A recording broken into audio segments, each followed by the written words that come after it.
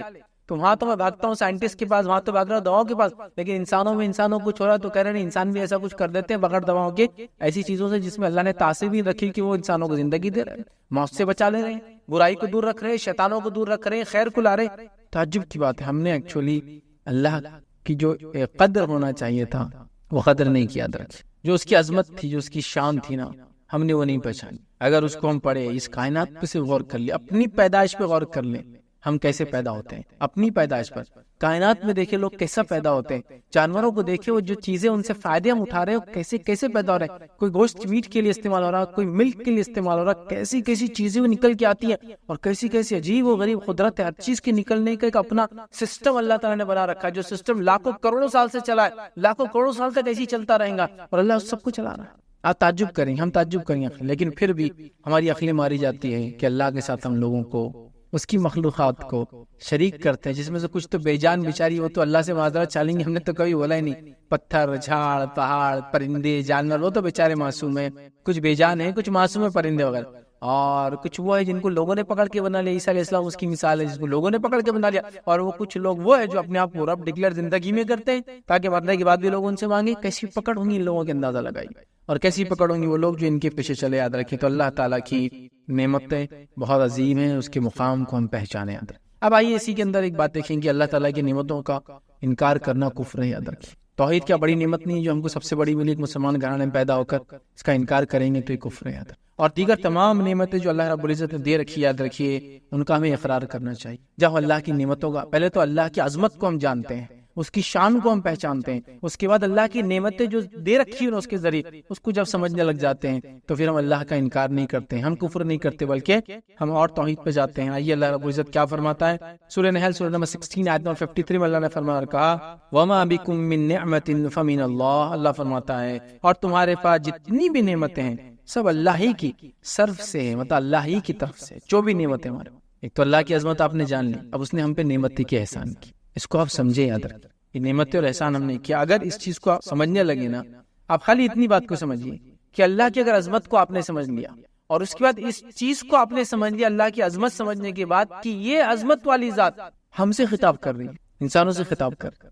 اس سے بڑا شرف کیا ہو سکتا ہے انسانوں کی کہ وہ اتنی عظمت والی ذات ہے، وہ ہم سے خطاب کرتی ہے اپنے کلام کے ذریعے. اس نے انبیاء بھیجے ہماری طرف، اپنی توحید کی طرف بتایا اور ہمیں عبادت کا حکم دے رہی ہے. مجھے بتائیے کوئی آپ پہ 10 احسان کر لے اور ایک کام آپ کو بولے تو آپ کریں گے نہیں کریں گے اس کا کام؟ اچھا وہ جو کام ہم کر رہے ہیں اس کی عبادت، اس سے اس کو کوئی فائدہ نہیں، وہ ہمارے فائدے کے لیے، اور اس کے لیے وہ ہم سے خطاب کر رہا ہے. مطلب اگر انسان صرف اتنا ہی سوچ لے کہ کوئی ملک کا پریزیڈنٹ میرے سے بات کر رہا ہے کسی مسئلے کے لیے تو میرے لیے اس سے بڑی کوئی چیز نہیں ہو سکتی. جبکہ دنیا میں کوئی کسی سے بات کرے تو اس کے اپنے فائدہ ہوتا ہے اور سامنے والے کا فائدہ ہوتا ہے. اللہ رب العزت جو بھی ہم سے کہہ رہا ہے اسے ہمارے فائدے کے لیے، اس کو ہماری عبادت سے کوئی فائدہ نہیں ہوتا ہے کہ بھائی اس کی بڑائی بہت ہم کریں گے تو اس کا مقام ہوگا. وہ آلریڈی پکارا گیا ہے، اس کا مقام آلریڈی اتنا اونچا ہے کہ ہمارے کچھ تسبیحات پڑھنے سے اور مقام نہیں بڑھنے والا اس کا. اگر ہم نہ بھی ہو تو اللہ کے فرشتے لا تعداد اس کی تسبیحات آلریڈی بیان کر رہے ہیں، ضرورت بھی نہیں اللہ. تو اس کا فضل اور احسان ہم پہ یاد رکھیے. تو اس کی نعمتیں ہیں، ساری نعمتیں جتنی اللہ نے دی یہ اسی کی طرف سے یاد رکھیے. اور یاد رکھیے دوسری آیت اللہ رب العزت فرماتا ہے سورہ نحل سورہ نمبر 16 آیت 183 میں اللہ نے فرمایا کہا یعرفون نعمت اللہ ثم ینکرونها وَأَكْثَرُهُمُ الْكَافِرُونَ. یہ لوگ اللہ کی نعمتوں کو پہچانتے ہوئے بھی انکار کرتے ہیں اور ان میں سے اکثر ایسے ہیں جو اللہ کی نعمتوں کی ناشکرے ہیں. واقعی میں ہم توحید کی ناشکرے ہیں.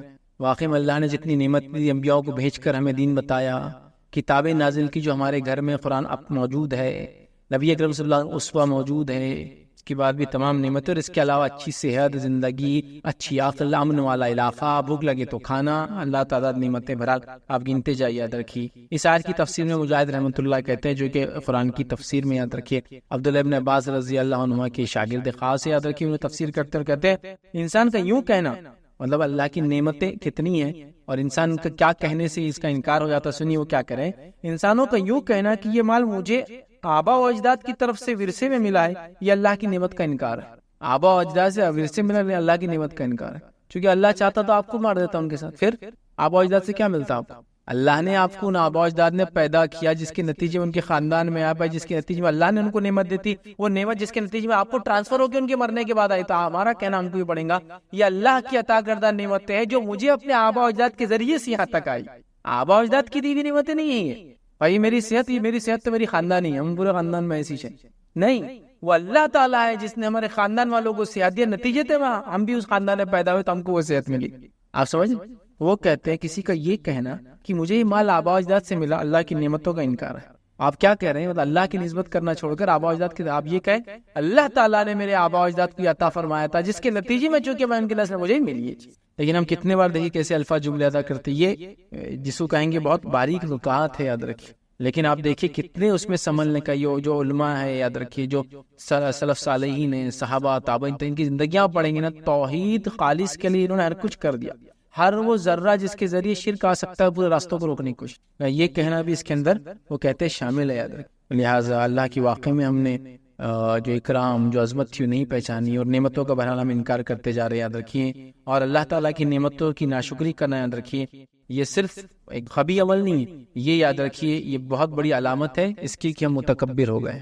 ایک تو اللہ کی نعمت کا انکار کفر ہے، لیکن انسان کیوں کرتا ہے یہ کام؟ جب وہ متکبر ہو جاتا ہے، سب میرے پاس ہے، میرے کو تو آسانی سے مل جاتا ہے، میں نے کیا ہے. اور جب ایسا ہوتا ہے تو اللہ تعالیٰ سب چھین لیتا ہے، انکلوڈنگ توحید کی نعمت بھی چھین لیتا ہے. جب آدمی جو ہے، ہم لوگ جو ہے اللہ نے ہمیں توحید پر رکھا، ہم اس کے لیے جو ہے ہم کو اس پر فخر ہے، ہم اس کو خوش ہوتے ہیں. لیکن یہ بات یاد رکھیے گا اگر یہ توحید کی نعمت کی دعوت لوگوں تک نہیں پہنچائے گی تو یہ نعمت ہمیشہ ہمارے باقی رہتی. لوگوں کو دیکھا گیا کہ جن کی نسلوں میں توحید کے امام گزرے ہیں، اس کے بعد ہم نے دیکھا وہی لوگ ان کی نسلیں 2-3 گزرتے گزرتے شرک کی دلدلوں میں جا کے پھنس گئے. اس لیے کہ نعمتوں کا شکر یہ ہے کہ جو اللہ نے دیا ہے اس کو بولا جائے، اس کا صحیح استعمال کیا جائے. تو توحید کی نعمت ہے، یہ خالی اس پاس رکھنے سے نہیں ہوگا، اس کو پھیلانا پڑے گا. یاد رکھیے اور نعمتیں جب انسان کے پاس ہوتی ہے اور اس سے وہ کفر کرتا ہے، اس سے وہ تکبر کرتا ہے اور یہ سمجھتا ہے میرے وجہ سے کچھ ہوا ہے، میرے فضل سے، میری کوششوں سے، میرے نتیجے میں ہوتا ہے. نتیجہ کیا ہوتا ہے؟ یاد رکھیے وہ یہ ہوتا ہے کہ جیسا ایسا اللہ رب العزت نے فرمایا سورہ فصیلت سورہ نمبر 41 آیت 50 میں اللہ نے فرمایا اور کہا اور اگر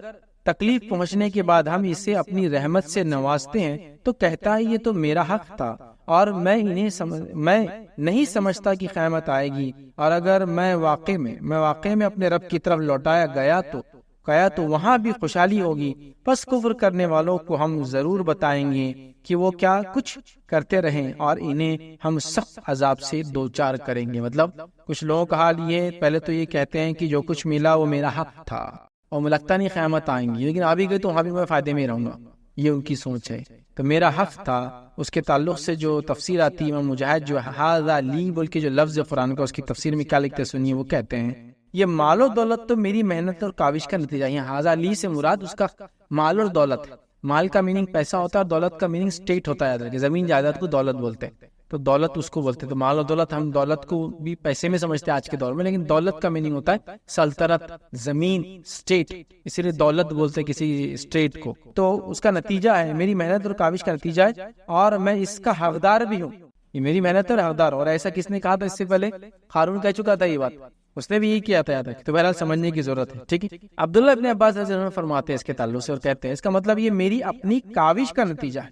مطلب اللہ کا کوئی احسان نہیں مجھ پر, یہ میری کوششوں کا نتیجہ ہے جو یہ میرے پاس جو دیکھ رہے مال دولت ثروت اور زمین جائیداد اور یہ ساری چیزیں, یاد رکھیں, ٹھیک ہے. اسی طرح سورہ قصص سورہ نمبر 28 آیت نمبر 78 میں اللہ نے فرمایا, کہا قارون کے تعلق سے, قال انما اوتیتہ علی علم عندی. قارون نے کیا کہا جب اس کو کہا کہ احسان کر, جیسا اللہ نے تو اس پہ احسان کیا, تو اس نے کہا, قارون نے کہا مجھے یہ سب کچھ میری اپنی سمجھ کی بنیاد پر دیا گیا ہے. اسے کہنا چاہیے تھا یہ الحمدللہ, یہ تمام اللہ کی فضل کا نتیجہ ہے. اس نے کیا کہا, یہ میری سمجھ کا نتیجہ ہے جو میں نے کیا تھا. سمجھ رہے ہیں بات کو؟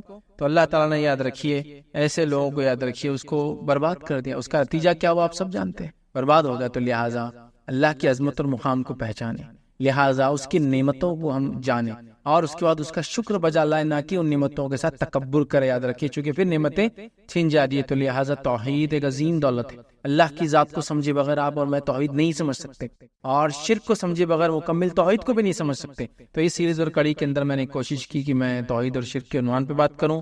توحید کے بارے میں بیچ بیچ میں بات ہوتی رہی, لیکن زیادہ تر ہم نے بات شرک کی, کیونکہ شرک پہ میں نے آپ کو بتا دیا, اس لیے کہ ہم لوگ سب توحید کا دعویٰ کرنے والے لوگ میری بات کو سن رہے ہیں اور سنیں گے, لیکن اس کے باوجود بھی ہم نے اللہ کے ساتھ نہ جانے کن کن کو شریک کر دیا.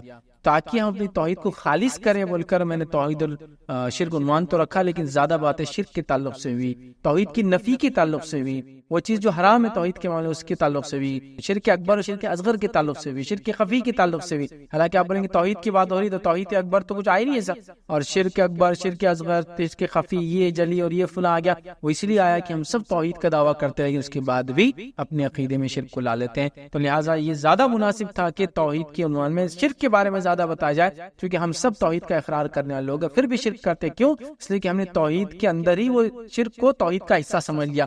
اس کے نتیجے میں ہو رہا, چاہے وہ جہالت کی بنیاد پہ ہو, چاہے وہ غلط عقیدے کی بنیاد پہ ہو, غلط لوگوں کی باتیں سننے کی بنیاد پہ ہو, یا جس سماج میں آپ رہتے تھے وہاں سارے لوگ اس کو مانتے تھے وہ بنیاد ہو, وہ سب کو چھوڑ کر ہم کو اس بات کو سمجھنا ہے. تو امید کرتا ہوں یہ سیریز آپ کے لیے نفع بخش کچھ نہ کچھ رہی ہوں گی, کچھ نہ کچھ انشاءاللہ جس سے آپ نے سیکھا ہوگا. یہ بہت ہی امپورٹنٹ سیریز تھی, یاد رکھیے. اس کو آپ نے اگر پچھلے کڑیاں اگر نہیں سنی تو اس کو سنتے آئیے. 32 پارٹس میں الحمدللہ اس کو ہم نے, بہرحال آج کی لاسٹ پارٹ ہے, اس کو ہم نے کمپلیٹ کر لیا. یاد رکھیے, امید کرتا ہوں کتابوں کے ذریعے اور آپ اس نالج کو گین کریں گے, کتابوں کو پڑھ کے اور اپنی توحید کو ہم مضبوط کریں گے, کتابوں کو پڑھ کے ہم جو شرک سے اپنے آپ کو, اپنے خاندان, اپنے اہل و عیال کو, اپنے اطراف کے لوگوں کو دور رکھیں گے, خود بھی توحید پر قائم رہیں گے, لوگوں کو توحید پر قائم رکھیں گے, خاص طور سے اپنے آپ کو, اپنے بیوی بچوں کو, اپنے گھر والوں کو, اپنے خاندان کنبے قبیلے والوں کو, اپنے اطراف والوں کو, اپنے شہر والوں کو, اپنی بستی والوں کو, اور پھر اپنے اطراف میں جو لوگ جن سے آپ کا تعلقات ہے ان کو کریں گے. جو صلاحیت اللہ نے آپ کو دی ان صلاحیتوں کے ذریعے اس میسج کو ہم کنوے کریں گے, اور توحید اور شرک کو ٹاک اپ جس کو کہیں گے نا, مطلب بیٹھے تو یہ موضوع پہ بات چیت چھڑ جائے, یہ ٹاپک ہی ایسا ہے, اس پہ بات ہی نہیں کی جا رہی. تو لہٰذا اس کو ہم اس ٹائپ سے جس کو کہیں گے ایک موضوع کو بات میں لا لیں گے اپنے, ورنہ توحید شرک ہے تو لوگ بولتے پتہ نہیں کہاں کی بات کر رہے ہیں, کہ ہر بات توحید اور شرک ہوتی نہیں, ہر بات توحید اور شرک نہیں ہوتی, لیکن توحید بیس ہے اور شرک سب سے بڑا جرم ہے جس پہ اگر انسان مر جائے توبہ کے بغیر تو کبھی کیا اس کا ذرا ایکسپلین کریے نا.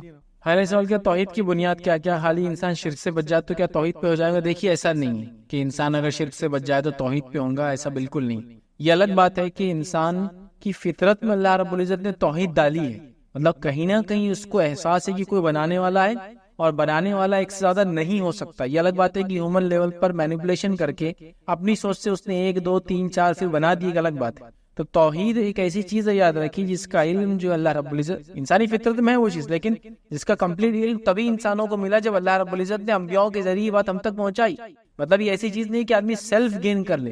تو خالی کو انسان کسی وجہ سے یہ بولے کہ میں اللہ کے ساتھ شرک نہیں کروں گا تو وہ توحید پر ہے, ہم ایسا نہیں بول سکتے. یاد رکھیے, تو توحید پر ہونا ایک الگ چیز ہے جس کے لیے پورا ایک بیس ہے, زبان سے اقرار ہے, دل سے چیزوں کو ماننا ہے, اخلاصی نیت کے ساتھ کسی چیز کو ماننا ہے, پھر زبان سے اس چیز کا اقرار کرنا ہے, یاد رکھیے عمل سے اس چیز کا اظہار کرنا ہے. تو یاد رکھیے ہم کو توحید بھی سیکھنا پڑے گا, اور توحید کا بیس یہ ہے کہ ایک اللہ کو ماننا, ایک بنانے والا, ایک خالق ہے, ایک مالک ہے, رازق ہے, حاکم ہے, وہ جو کچھ سارے سمجھے نا آپ, جو اللہ کے ناموں سے وہ ایک کو ماننا, اور ویسا ماننا جیسا کہ اس نے اپنے نبیوں کے ذریعے بتایا ہم کو. توحید کے معاملے میں یاد رکھیے، عقیدے کے معاملے میں آدم علیہ السلام سے لے کر محمد صلی اللہ علیہ وسلم سب کا معاملہ ایک تھا. شریعت کے معاملے میں حلال حرام کے اس میں ڈفرینسز ہوتے رہے، ٹھیک ہے. اور آخری نبی محمد صلی اللہ علیہ وسلم جیسا ہم کو بتایا ویسا ماننا یہ اصل توحید ہے، یاد رکھیے. آپ سمجھ. اور شرک کیا ہے جو شریعت نے بتایا. ایسا ہم اپنے طور سے شرک نہیں بول سکتے، جیسے بہت سارے لوگ کفر کو بھی شرک بولتے ہیں، نفاق کو بھی شرک بولتے ہیں، ہر گناہ کو بھی شرک بولتے ہیں. یہ تو شرک ویسا نہیں یاد رکھتے. تو لہٰذا شرک کیا ہے اس کو سمجھنا بھی ضروری ہے، توحید کیا ہے اس کو سمجھنا بھی ضروری، یاد رکھیے. اور پھر توحید پر اپنے آپ کو قائم رکھنا اور شرک سے اپنے آپ کو بچاتے رہنا. تو یہ یاد رکھیں. تو اصل توحید یہ ہے کہ اللہ کو ایک جاننا، ایک ماننا، ویسے جیسے اس کے آخری نبی محمد صلی اللہ علیہ وسلم نے ہم کو بتایا، صحابہ کے ذریعے تک جو باتیں ہم تک پہنچی، اور سلف صالحین نے اس کے بعد کے دور کے لوگوں نے جو حق پر تھے انہوں نے کیسے سمجھا، اس مطابق آپ عمل کریں. یہ توحید ہے. شرک کیا ہے کہ یہ اللہ کے ساتھ کسی کو شریک کرنا، ٹھیک ہے. اور وہ خود قرآن میں اللہ نے بتایا، اس کے نبی صلی اللہ علیہ وسلم نے حدیث میں بتایا. اور جہاں کچھ معاملہ کنفیوژن میں تھا تو صحابہ نے اور اس کے بعد کے لوگوں نے اس کو ایکسپلین کیا کہ اس کا معنی کیا ہے، اس کا معنی کیا ہے. ہم اس عمل سے، اس کو شرک کہتے ہیں، اس سے اپنے آپ کو ہر درجے بچائے. ہر درجے مطلب اس کا اکبر ہو، اصغر ہو، خفی ہو، جل، ہر درجے اپنے آپ کو بچانے کی بہرحال کوشش کرے. یہ ہمارا کام ہے. تو ایک انسان کے بارے میں یہ کہنا ہے کہ وہ خالی اگر شرک نہیں کرتا تو توحید پر ہے، ایسا ضروری نہیں. یاد رکھیے ضروری نہیں. توحید کو بھی سمجھنا پڑے گا، شرک کو بھی سمجھنا پڑے گا. یاد رکھیے. ہاں ایک آدمی توحید یہ بتا ہے ایک اللہ ہے، اس نے کلمہ پڑھا ہوا ہے، اس کے بعد بہت ڈیٹیل نہیں معلوم، لیکن شرک سے وہ بچتا رہا، تو یہ تو بول سکتے ہیں اس کو، یہ ایک دم موٹا حصہ بتا رہا ہوں. لیکن اگر یہ انسان اگر مسلم نہیں ہے تو یاد رکھیے ظاہر سی بات اس کے لیے وہ توحید نہیں کہ صرف شرک سے بچ جائے ہو، اس کے لیے کچھ اور اسٹیپس ہیں تو وہ سمجھنے کی ضرورت ہے. لیکن ایک مسلمان ہے اور وہ بولتا ہے کہ میں اللہ کو ایک مانتا ہوں، ایک جانتا ہوں، جیسا اس کا حق وہ کرتا ہوں، اور یہ شرک میں سمجھتا ہوں اس سے بچ رہا ہوں، تو پھر آپ کا بات کبھی کبھار صحیح بھی ہو سکتی کہ وہ توحید پر ہے اور شرک سے بچتا ہے تو انشاءاللہ توحید پر، لیکن وہ بیسیکلی مسلم ہے اور وہ ایک اللہ کو مانتا ہے، جانتا ہے، اسی کو رازق، مالک اور اسی کو حاکم، اسی سے ہر چیز مانگتا ہے، زندگی کا دینے والا مانگتا ہے، موت کا دینے والا، نظر منت مرادیں اسی سے، سمجھ نا. اس کا بیسک عقیدہ یہ ہے، پھر اس کو صرف شرک معلوم تو اس کا مطلب انشاءاللہ توحید پر ہی ہے. لیکن بیسیکلی جنرل آپ انسانیت بولیں گے تو ضروری نہیں کہ ہر آدمی جو شرک سے بچتا ہے وہ توحید پر ہو. ٹھیک. تو تھوڑا وہ ایکسپلینیٹری ہے، تھوڑا وہ حالات کے اعتبار سے اس کا معنی بہرحال بدلتا رہے. شیخ آپ نے اپنے درس میں کہا کہ اللہ سبحانہ وتعالیٰ قرآن میں فرماتا ہے کہ اللہ کی قدر ویسی نہیں کی گئی جس طرح کرنی چاہیے تھی. آپ نے ایک آیت بھی پڑھے. تو اللہ کی قدر جاننے کے لیے ہم کو کیا کرنا پڑے گا؟ یعنی کہ ایک انسان کے اندر اللہ کی قدر اور اس کی عظمت کیسے اس کے دل میں بیٹھے، اس کا ایک دم آتھینٹک ذریعہ کیا ہوگا؟ دیکھیے اللہ کی قدر انسان کیسے کرے گا، اس کی عظمت کیسے اسے پتہ چلیں گی، وہ سب سے پہلے ہوگا کہ انسان علم حاصل کرے اللہ کی معرفت، جس کو بولیں گے اللہ کیا ہے، اس کی معرفت گین کرنا ہوتا ہے، اس کا تعارف انسان گین کرے وہ کیا ہے، وہ نالج گین کرنا سب سے بیسٹ. میں یہ کہہ سکتا ہوں کہ وہ اللہ کی عظمت اور اس کی قدر اگر ہم کو کرنا ہے تو سب سے پہلے ہم کو جاننا ہوگا کہ اللہ ہے کیا. سمجھ رہے آپ؟ اللہ ہے کیا، ٹھیک ہے، وہ کیا ذات ہے، ٹھیک ہے. وہ جب انسان سمجھیں گا، اس کی معرفت بولیں گے آپ زبان میں، جب وہ نالج انسان گین کرے گا تو انشاءاللہ ساری چیزیں باقی جو ہونا ہے، اس کی عظمت، اس کی شان، اس کی کبریائی، اس کی بڑائی، اسی کے لیے سب کچھ ہے، اسی کے لیے قربانیاں ہوں گی، اسی کے لیے انسان زندگی رکھیں گا، اسی کے لیے موت ہوں گی. ہر چیز میں وہ الحمدللہ بولیں گا، ہر چیز میں اس کی حکمت نظر آئیں گی اللہ کی، اس کو اس میں خوش رہیں گا، ساری چیزیں کریں گا. تو سب سے پہلے ہم کو اللہ کا تعارف چاہیے، اس کی معرفت حاصل کرنا ہے وہ کون ہے. جب وہ ہو جائیں گا تو ساری چیزیں. ہمارے پاس مسئلہ یہ ہوتا ہے کہ ہم بچپن میں پیدا ہوتے ہیں، ہم مسلم گھرانے میں پیدا ہوتے ہیں، لا الہ الا اللہ محمد رسول اللہ ہم کو پڑھا دیا جاتا ہے، لیکن کوئی ہم کو اللہ کی معرفت نہیں سکھاتا، تعارف نہیں دیتا. اگر بچہ یہ کہہ رہا ہے کہ تمہارے ابا نے یہ گاڑی کما لی تو ابا بولتے ہوں میں نے کمایا، وہیں اس کو اگر روک کے بولا جائے نہیں بیٹا یہ میری کمائی نہیں ہے، یہ اللہ رب العزت نے جو توفیق اور جو صلاحیتیں مجھے دی ہیں، ٹھیک ہے، اس کے ذریعے اللہ تعالیٰ نے مجھے دیا ہے، مطلب وہ چیزیں میری ذریعہ بنی ہیں لیکن وہ سورس نہیں ہے، اللہ تعالیٰ نے مجھے دیا ہے. ہمارے ابا کے پاس تو فلاں ہے، مطلب شروعات دیکھیے ان کو تعارف ہی نہیں دیا گیا اللہ تعالیٰ کا، نتیجتاً وہ ہر چیز کو سمجھے نا، جیسا یہ میرے باپ داداؤں نے کمائی ہوئی مل کے مجھے ان سے ملی. ہم یہ بول سکتے ہیں اللہ نے مجھے عطا کی یہ نعمت جو کہ میرے باپ داداؤں کے ذریعے مجھ تک آئی. آپ سمجھے؟ تو لہٰذا وہ معرفت نہیں ہے، رب سے محبت نہیں ہے، وہ الفت نہیں ہے، وہ انسیت نہیں ہے، کیونکہ اس کو ہم نے پہچانا ہی نہیں یاد رکھا سب سے بیسک ہے.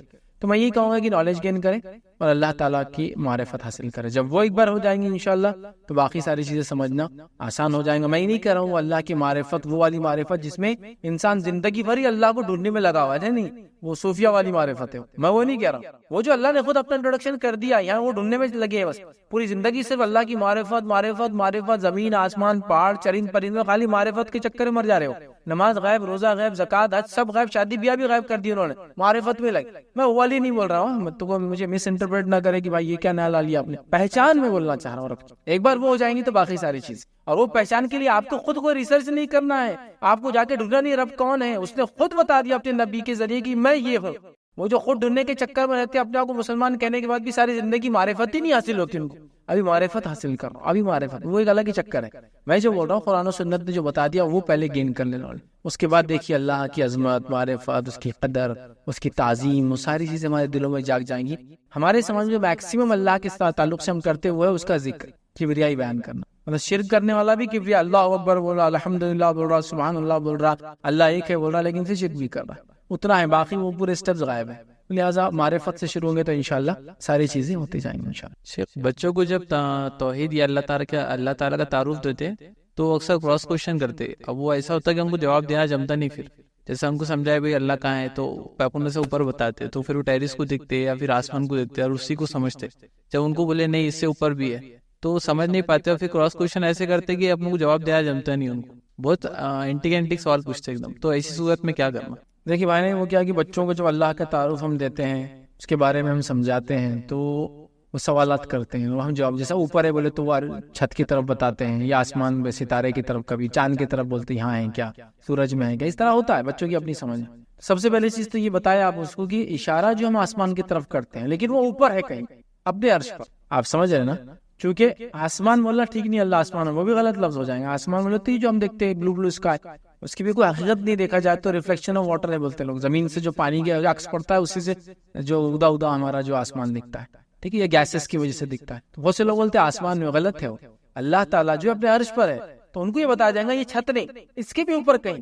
اب وہ تھوڑا بڑا ہوگا تو یہ بول سکتا ہے اوپر تو پورا اسپیس ہے، مطلب 5th 6th کا بچہ ہوگا تو اس کو معلوم پوری خلا ہے، بولا خلا کے اندر بھی ہم اس کو اوپر کی طرف اشارہ کریں گے، جہاں بھی رہیں گے اوپر کی طرف، تو اس ڈائریکشن ہے بولنا، یہ تو بولنا یہ چھت پہ نہیں ہے، بولنا ستاروں پہ، آسمان میں نہیں ہے، ڈائریکشن اوپر کی طرف ہے، وہ اپنے عرش پر ہے مستوی، ٹھیک۔ سب سے بیسٹ پارٹ یہ آپ اسی کا اللہ کا ہے عرش پر، اور عرش پر جب بچہ بولے گا تو انگلی اوپر کی طرف کریں گے، مطلب وہ اوپر کی طرف کہا ہے، ہم کوئی فکس نہیں کر رہے یہاں، لیکن اوپر کی طرف کہیں، تو اللہ تعالیٰ کا عرش پر، آپ سمجھے، تو آسمان پہ ہے، اوپر ہے مت بولیے، پھر آپ عرش پر ہے، اور عرش کا ڈائریکشن کیسا دیں گے، انگلی سے اوپر کی طرف، تو اوپر ہے بولے تو یہ کوشچن آئیں گے، تو آپ عرش پر ہے، عرش کا ہے اوپر کی طرف ہے، کہاں چھت نہیں، اس سے بھی اوپر، اس سے بھی اوپر، اس سے اوپر، اوپر کہیں تو بھی ہے، آپ سمجھے، لیکن وہ ہے کہاں ہے ایگزیکٹ میں ڈائریکشن ابھی نہیں دے سکتا، لیکن یہ ہمارا وہ ہے کہ اوپر کی طرف، تو یہ آپ ان کو سکھائے۔ اس کے بعد بھی ان کی کوشچنس آتے، بیسیکلی بہت سارے کوشچنس آتے، آپ کچھ کا جواب دے اور کچھ کا بولے مجھے ابھی نہیں معلوم، میں آپ کو بعد میں جواب دینے کی کوشش کرتا ہوں، اور یہ بہت امپورٹنٹ ہے عقیدے کے معاملے میں، معاملات کے معاملے میں، بہت ساری چیزوں کے بارے میں بچے پوچھتے ہیں، ہمارا رویہ جو ہوتا ہے عقیدے کا، تو آپ نے ایک کوشچن کیا، ہر چیز میں ان کو ہم نہ بولتے، تو یہ تو بہت ٹپیکل کوشچن ہوگا عقیدے کے بارے میں، اللہ کہاں یہ وہ، تو بولتے نہیں میرا بچہ تو کچھ بھی سوالات کرتا ہے، میں تو مار ڈالیں گا اتنے سوالات کریں گا، تو ہم بیسیکلی اس کو ہمارے لا علمی کی وجہ سے اس کو بھی جاہل رکھتے ہیں، تو پوچھنے دیجیے ان کو سوالات، پھر آپ ان کو ایکسپلین کرنے کی کوشش کیجیے، آپ کو نہیں معلوم تو یہ بولیے اس کا تو مجھے جواب نہیں معلوم کر کے آتا ہوں، میں تھوڑا پڑھ لیتا ہوں بیٹا، تو اس طرح سے ان کو کرنا ہوگا آپ کا، لیکن چھوٹی عمروں سے ہی آپ کو ان کو یہ چیزیں، جیسا کہ سب سے پہلے جو کلمہ لا الہ الا اللہ ان کو سکھائے، اور بچوں کو آپ اگر کنٹینیوسلی بولتے رہے اللہ تعالیٰ کہاں ہے، صرف سوال کرے اور ان کو اشارہ سکھا دے، لفظ نہیں بولنا ان کو اوپر ہے اللہ کا، پھر جب بڑے ہو تو اللہ عرش پر ہے، اور ڈائریکشن عرش کا اوپر کی طرف ہے، تو نہ ہم آسمان بول رہے ہیں نہ اوپر بول رہے، ڈائریکشن عرش کا اوپر کی طرف، اوپر کہاں ہم اس کو ایک پوائنٹ پہ روک رہے بھی نہیں کہ یہ ادھر آسمان پہ، نیلے آسمان پہ، ستارے سے اوپر ہم اسپیس میں رہے تو کہاں رہیں گے، تو بھی اشارہ اوپر کی طرف ہوگا، جس زمین پہ ہم کھڑے رہیں گے وہاں سے، آپ سمجھ، چونکہ ہم تو خلا میں نا ایک طرح سے، وہاں نارتھ ساؤتھ ایسٹ میں ڈائریکشن بہت مشکل ہے وہ کرنا دنیا میں، تو بس ادھر اوپر کی طرف اشارہ رہیں گا ہمارا، تو اس طرح سکھائے۔ پھر جو بھی کوشچن نہیں ہے، اینٹک ہو، مشکل ہو، عجیب و غریب ہو، جواب دینے کی آپ کوشش کیجیے، جب تک آپ وہ اٹینڈ نہیں کریں گے تو تب تک جو ہے ان کے اندر وہ صلاحیتیں ہم پیدا نہیں کر پائیں گے، دین کی بھی اور دنیا کی بھی، چونکہ دیکھیے عربی میں بچہ جاتا سوال نہیں کرنا، اسکول میں بچہ جاتا ٹیچر سے کچھ سوال تو ٹھیک ہے، گھر میں آیا کوئی سوال نہیں ہونا، کہیں بھی کوئی سوال کرنے کا اس کو چانس نہیں دیتا ہے، جبکہ بیسک ہیومن ٹینڈنسی سوال کرنا، آپ سمجھیں، بیسک ہے، مطلب سوالات جس کی کوئی انتہا نہیں، اور خالی آپ بچوں کے ساتھ بیٹھ جائے اتنے سوال کرتے ہیں کہ آدمی اکتا جاتا ہے ان کے سوال، پھر ان کو بولنا پڑتا آج کے لیے بس، اب باقی سوالات کو اپن کل کریں گے، اور ریسٹ آف دا کوشچن کل کے، تو آپ ان کو اٹینڈ کیجیے، جتنے آتے دیجیے، جو نہیں آتے بولیے مجھے نہیں معلوم، میں انشاءاللہ معلوم کر کے بتاؤں گا، اور پھر دھیرے دھیرے کر کے ان کے سوالات کو یاد رکھیے، نیکسٹ ڈے آ کے ان کو بولیے، اس چیز سے تو پھر ان کا علم دین میں بھی آگے بڑھیں گا، اور انشاءاللہ سے دنیا میں آگے بڑھیں گا۔ صحابہ کی اتنی کم عمروں میں اتنی صلاحیتیں آپ نے کیسے دیکھی، چونکہ بچپن سے وہ علم اور ہنر کے اندر، علم بھی تھا اور ہنر بھی تھا کوئی چیز کو کرنے کا، دونوں میں جس کو بولتے ہیں نا ان کی پرورش ہو رہی تھی، اس کے نتیجے میں کم عمروں میں شاعر ہے، فوجی ہے، بزنس مین ہے نا، محدث ہے، مفسر ہے، سمجھ رہے نا، مطلب اتنی کم عمر میں اتنی صلاحیت تبھی تو پیدا ہوئی تھی. اب ہم 20 سال تک اس کو بڑے بات نہیں کرنا باپ کے سامنے، اب اس کے سوال کی اس کی عمر ہی چلی جاتی، پھر وہ سوال کہیں بھی اور کر کے آ رہا، وہ بھی مسئلہ ہوتا ہے کہ وہ وہاں کیوں پوچھ رہا، ہم سے کیوں نہیں پوچھ رہا. تو وہ ڈیولپمنٹ رکھیے، آپ جواب دیتے رہیے، جاننی آئے ان سے معذرت بھی چاہیے، مجھے نہیں معلوم، اگلی بار ان کو دینے کی بہرحال کوشش کیجیے. لیکن یہ سلسلہ چلنا چاہیے، ہر معاملے میں یہ سلسلہ ان کے ساتھ ہونا چاہیے، تبھی تو وہ اپنے بچپن سے توحید میں راسخ ہوں گے، اپنے عقیدے اور بلیف میں فرم ہوں گے، اور شرک اور ایسی برائیوں سے اپنے آپ کو جو ہے محفوظ رکھ سکیں گے اللہ کے فضل سے. شیخ یہ جب ہم کتاب و توحید کی بات گھر میں کرتے ہیں تو گھر والے بولتے ہیں کہ تم بچے ابھی تم کو کچھ سمجھتا نہیں، ہمارے بالا سفید ہو گئے، تو وہ ان کی اصلاح کس طرح سے کرے گھر میں؟ بھائی نے سوال کیا کہ جب گھر میں کسی کو توحید کے بارے میں بتاتے ہیں یا شرک کے بارے میں تو لوگ یہ بولتے ہیں کہ ہماری تو عمریں گزر گئی، ہم نے یہ سب باتیں نہیں سنی، ابھی تم نئے نئے بچے کیا کیا باتیں لا رہے ہو. دیکھیے اصل چیز جو ہم کو بتانا ہے لوگوں کو وہ یہ ہے کہ کتاب و سنت میں جو چیزیں وہ اصل ہے، کوئی اس سے ہٹ کر کرے گا تو وہ بالکل نئی چیز ہوں گی. لیکن مسئلہ یہ ہے کہ چونکہ عام ماحول میں توحید و شرک کے بارے میں انہوں نے زیادہ سن نہیں رکھا ہے، نتیجہ یہ ہوتا ہے کہ ان کو لگتا ہے جب آپ کوئی توحید و شرک کی بات کر رہے ہیں تو نئی بات کر رہے ہیں، تو ان کو لگتا ہے کہ نہیں ہماری تو زندگی گزر گئی، اب تک ہم نے نہیں سنا، یہ کیا توحید، یہ کیا شرک لگا، یہ کیا نیاز منت مرادیں مانگنے تبرکات اور یہ سب چیزوں کو آپ ڈینائی کر رہے ہیں، یہ تو سب ایک دم بیکار بات ہے. سوال کرنے کا جو آپ کا جذبہ یہ سب سے خراب چیز ہے، اس کی وجہ سے سب ماحول خراب ہو رہا اور لوگ اسی کے اگینسٹ سے سمجھے. لہٰذا ہم کو پہلے ان کو ایجوکیٹ کرنا ہوگا کہ میں جو بات کر رہا ہوں اگر کتاب و سنت سے ثابت نہیں ہے تو پھر یہ غلط ہوں گی، اور کتاب و سنت ثابت ہے اور اگر آپ کی عمر بھی گزر گئی آپ نے نہیں سنا تو یہ آپ کا مسئلہ ہے، میری کوئی غلطی نہیں اس کے اندر، آپ سمجھے. تو ان کو ایجوکیٹ کرنا ہوں یاد رکھیے. اور یہ دیکھیے یاد رکھیے آپ دنیا کو سب کچھ بتا سکتے ہیں، بہت آسان جاتا ہے کبھی کبھار، لیکن اپنے گھر والوں کو سمجھانا اس سے مشکل کوئی بات نہیں. آپ ہو سکتا ہے دنیا کو سمجھائے، دنیا کے پاس آپ جائے کہ بھائی میں آیا ہوں، میری تقریر سننے لوگ آ رہے ہیں، ایڈوکیٹ فیصلے سننے کو آ رہے ہیں، لیکن وہیں میرے فیملی ممبر کو بٹھا کے سنا سب سو جائیں گے بیٹھے بیٹھے. لوگ شوق سے سننے آئیں گے دوسری طرف لیکن یہاں سو جائیں گے. ریزن کیا ہے سمجھے نا، یہ نیچرل ہوتا ہے. انبیاءوں کو بھی آپ دیکھیے سب سے زیادہ مخالفت بھی گھر والوں سے اور سب سے زیادہ مشکل بھی ہوا گھر والوں کو منانا، بلکہ کچھ لوگ تو ایک طرح سے دیکھا جائے تو ناکامی ہو گئے اس معاملے میں، اپنی دعوت میں نہیں ہوئے لیکن اس آدمی کو منا نہیں پائے جو کہ بیوی تھی نوح علیہ السلام، جو کہ بیٹا تھا ان کا نوح علیہ السلام کا، لوط علیہ السلام کی بیوی دیکھیے، ابراہیم علیہ السلام اپنے والد کو دیکھیے، نبی اکرم صلی اللہ علیہ وسلم کو دیکھیے، کتنے رشتہ داروں کا بنانے پائے. سمجھے آپ بات؟ تو لہٰذا مشکل ہوتا ہے. لہٰذا آپ کیا کریں، ان کو بولے نئی بات نہیں ہے بولنا ابا امی، اور احسن طریقے سے ہونا یہ سب کام، یا چاچا یا ماموں جو بھی، نئی بات نہیں. نئی بات کب ہوں گی جب میں قرآن و سنت سے ہٹ کے کچھ کر رہا ہوں، کیونکہ ہم لوگ یہ چیز کو جانتے نہیں، اس چیز کے بارے میں سنا نہیں تو ہم کو لگتا نہیں ہے، لیکن نئی بات نہیں. ہم لوگ زیادہ زیادہ فضائل کے بارے میں سنتے ہیں، کبھی فضائل صحابہ کے ہو جائیں گے یا اعمال کے ہوں گے، سمجھے. دوسرا اولیاء اللہ کے قصے اور کہانیاں ہمیں مشہور ہیں اور ان کے واقعات اور ان کے کراماتیں ہم سنتے ہیں زیادہ سے زیادہ، ٹھیک ہے. یا تو اللہ کے ذکر کے بارے میں کرتے ہیں، اس کے علاوہ عقیدے کے بارے میں ایسا کوئی لیکچر لوگ آ رہے ہو رہے نہیں ہوتا ہے. جماعتوں میں بھی کوئی سسٹم نہیں، بہت کم لوگ ہیں جو یہ کر رہے ہیں، سمجھا. تو لہٰذا ہوتا ہے تو آپ ان کو سمجھائیں. اگر قرآن و سنت سے ہٹ کر میں کر رہا ہوں تو نئی بات ہے، اس میں ہے تو بولنا یہ پرانی بات ہے، یہ الگ بات ہے ہم نے سنی نہیں، اور احسن طریقے سے ان کو سمجھانے کی کوشش کریں، چونکہ یہ سب سے موسٹ امپورٹنٹ کروشل ٹاپک ہے. اس کو کبھی بھی ہماری ہٹ درمی یا ہمارے غلط رویے کی وجہ سے انہوں مایوس نہ ہو جائے کہ نہیں یہ تو کچھ سننے کا نہیں ہے. اس کا آپ خیال رکھتے ہوئے انشاءاللہ سمجھائے، چاہے وہ آپ کی بات کو سنے نہ سنے، آپ اپنا کام کرنے کی کوشش کرتے رہیں. ایک آج جو سیریز کا اختتام ہوا توحید اور شرک، اس کا مقصد یہ تھا، ہم سمجھتے کہ لوگوں کو توحید کی دعوت دینا اور شرک سے دور رکھنا. تو کچھ لوگوں کو جب یہ بات بتائی جاتی تو وہ بولتے کہ یہ ٹھیک ہے بولے اپنی جگہ علم کی حد تک، لیکن اصل چیز ہے بولے کہ جب تک اپن دین کو نافذ نہیں کریں گے تب تک یہ توحید وغیرہ صرف باتوں سے بیان سے پھیلیں گی نہیں. تو اصل پہلے اقامت دین ہے، پہلے اس کے لیے کوشش کرو تو پھر توحید خود بخود آ جائیں گے. تو ان کا یہ ایسی جو سوچ ہے لوگوں کی، یا یہ صحیح ہے کیا واقعی میں اقامت دین توحید اور شرک سے پہلے آئیں گی؟ دیکھیے بنیادی سوال جو بھائی نے کہا کیا اقامت دین مطلب دین کو قائم کرنا، اس کی شریعت کو قائم کرنا، اس کو اسٹیبلش کرنا، مطلب جس شریعت کو ہم مانتے ہیں اسی کے مطابق زندگی، ہمارے لا ہے جس کو کہتے ہیں اس کو انفورس کرنا. تو یہ اصل ہے بھائی کا سوال ہے یا پھر توحید اصل ہے پہلے؟ تو دیکھیے یاد رکھیے انبیاء علیہ الصلوۃ والسلام کی ایک لمبی تاریخ ہے. آدم علیہ الصلوۃ والسلام سے لے کر محمد صلی اللہ علیہ وسلم تک تمام کے تمام انبیاء جو آئے سب سے پہلے دعوت توحید ہی لے کر آئے. توحید کی دعوت کے بعد انہوں نے دنیا میں بہت کام کیے، لیکن اس کے بغیر نہیں ہوا کچھ بھی. اگر کوئی یہ بولے کہ جیسا کہ مجھے الیکشن میں جیتنا ہے تو میں بوتھ کیپچرنگ کے پلان میں ہوں، چونکہ بوتھ کیپچر ہوگا تو الیکشن میں خود اپنی جیت جاتے تھے، چونکہ ووٹ پورے اپنے کو ملتے. اور دوسرا طریقہ الیکشن ہے تو میں لوگوں کے دل میں اتر جاؤں اپنی بات لے کر، اور اس کے بعد وہ بوتھ میں جائے تو میرے لیے ووٹ ڈالے. دونوں میں سے کون سا طریقہ آپ بولیں گے صحیح ہے؟ لوگوں کے دل تک اپنی بات پہنچاؤں میں، لوگ اگر مجھے پسند کریں گے تو پھر مجھے ووٹ ڈالیں گے. اور دوسرا طریقہ ہے بوتھ پہ جاؤ بوتھ کیپچر کرو. تو آپ جو بول رہے کہ پہلے اقامت کر دیں گے، پہلے بوتھ کیپچر کر لیں گے پھر ان کو توحید سکھائیں گے لوگوں، یہ نہیں ہوتا ہے کہ یہ سنت نہیں ہے، یہ طریقہ اللہ رب العزت کا نہیں ہے. انبیاؤں میں سے کسی نبی کی دعوت میں آپ یہ نہیں پائیں گے کہ پہلے دین کو قائم کیا اور بعد میں انہوں نے دعوت دی. نبی اکرم صلی اللہ علیہ وسلم کی پوری زندگی موجود ہے. اور اگر اللہ کا یہ سنت طریقہ ہوتا تو اللہ انبیاؤں کو سیدھے فرشتوں کی فوج یا لوگوں کے دل میں بات ڈالتا اور ایسے لوگوں کو تیار رکھتا کہ نبی ان میں اترتے اس کی بادشاہت ڈکلیئر کی گئی اور اس نے اعلان کر دیا کہ یہاں شریعت نافذ ہو جائیں گی. اور پھر ایک علاقے میں شریعت نافذ کر کے پھر دعوت دی گئی کہ اب تم سیدھے ہو جاؤ، اب تم سیدھے ہو جاؤ، اب تم ایمان لاؤ اور تم فلاح کرو. ایسا نہیں ہو. پہلے دعوت دی گئی، ایک دو لوگوں کو انبیاءوں کو تکلیف دی گئی، انبیاءوں کی جانیں لی گئی، مال ان کا برباد کیا گیا، ان کو وطن سے بے وطن ہونا پڑا، در در وہ لوگ بھٹکے. ایک طرح سے پوری تاریخ آدم علیہ السلام سے لے کے محمد صلی اللہ علیہ وسلم. نبی اکرم صلی اللہ علیہ وسلم دیکھیں ہجرت کرتے گئے، صحابہ نے 2 3 ہجرتیں کی، 2 بار ہجرت حبشہ کی اور ایک بار جو مدینہ کی. اس کے بعد نہ جانے اس کے بعد جو لوگ ایمان لائے کہا تھا ان کو جانا پڑا.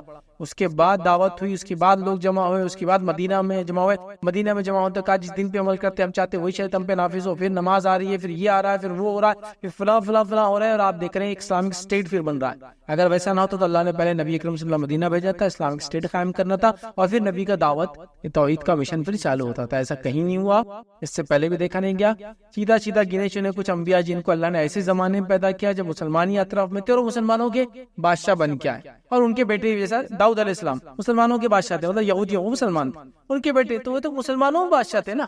ایسا کہیں ہوا کافروں میں اللہ نے ایک نبی بھیجا جو بادشاہ بنا پہلے اور پھر بولا کہ آپ ایمان کی دعوت ایمان لانا پڑیں گے. ایسا نہیں ہوتا ہے. لہٰذا اقامت دین ایک چیز ہے لیکن وہ توحید سے پہلے نہیں. توحید سب سے بیس، سب سے پہلے، سب سے بنیادی چیز ہے. جب لوگ اس کو مان لیں گے اور اس کے مطابق عمل کرنے لگیں گے، یاد رکھیے، اور پھر سنتوں پہ چلیں گے اور کتاب و سنت شریعت کو مانیں گے، تب پھر وہ آئیں گے کہ پھر جس دین پہ ہم چلتے ہیں اسی کے مطابق ہمارے پر اس کے احکامات نافذ کیے جائے. تو اقامت دین بھی ہے لیکن وہ توحید کے بعد ہے، یاد رکھیے.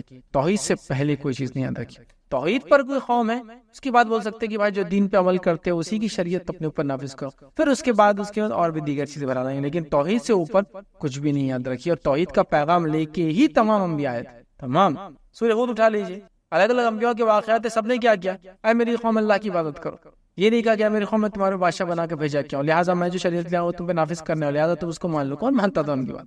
تو کہا ہے میری قوم اللہ کی عبادت کرو، ایک اللہ کو مانو، ٹھیک ہے، اس کے علاوہ کوئی الہ نہیں ہے. کیا تم سوچتے نہیں؟ کیا تم غور فکر نہیں کرتے؟ کیا تم سمجھتے نہیں؟ کیا تم عقل نہیں رکھتے؟ کئی سوالات سمجھ رہے. تو لہٰذا پہلے توحید ہے، اس کے بعد تمام چیزیں آئیں گے. یاد رکھیے اقامت دین بھی اس کے بعد ہی آئیں گے. اس سے بھی اپنی بات کو ہم ختم کریں گے. وآخر دعوانا الحمد للہ رب العالمین.